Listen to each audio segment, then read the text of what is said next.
Hey guys, how's it going? My name is Adam. Today I'm going to show you how to use the YouTube A/B thumbnail. So basically that's a new feature came from YouTube. Basically you can upload the three different thumbnails and YouTube will select the best one to fit your thumbnail for your new video, and they will generate the best option for you basically to select from, and then you're gonna be able to upload that video with that specific thumbnail. So what I'm gonna do, I have two options. I can just go ahead and click on your videos and they will direct me to the YouTube Studio, or click on your avatar icon at the top right and then click YouTube Studio, and basically you're gonna be able right here to see the channel content basically, right? Basically in the channel content you will see all of your videos. So let me just right here see the YouTube Creator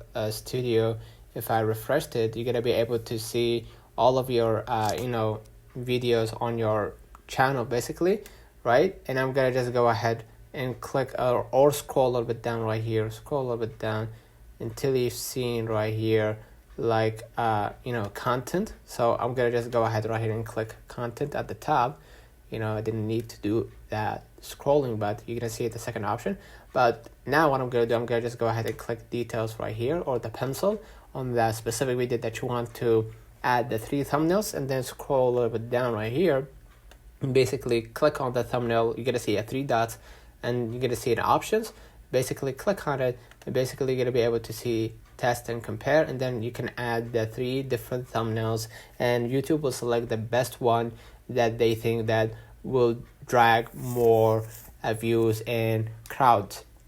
So after you added the three thumbnails, you gotta just hit done, and you're gonna wait until YouTube does its thing, and you will be able to select the best one. So let's me know in the comments if this video helped you. Don't forget to like and subscribe, and thank you for watching.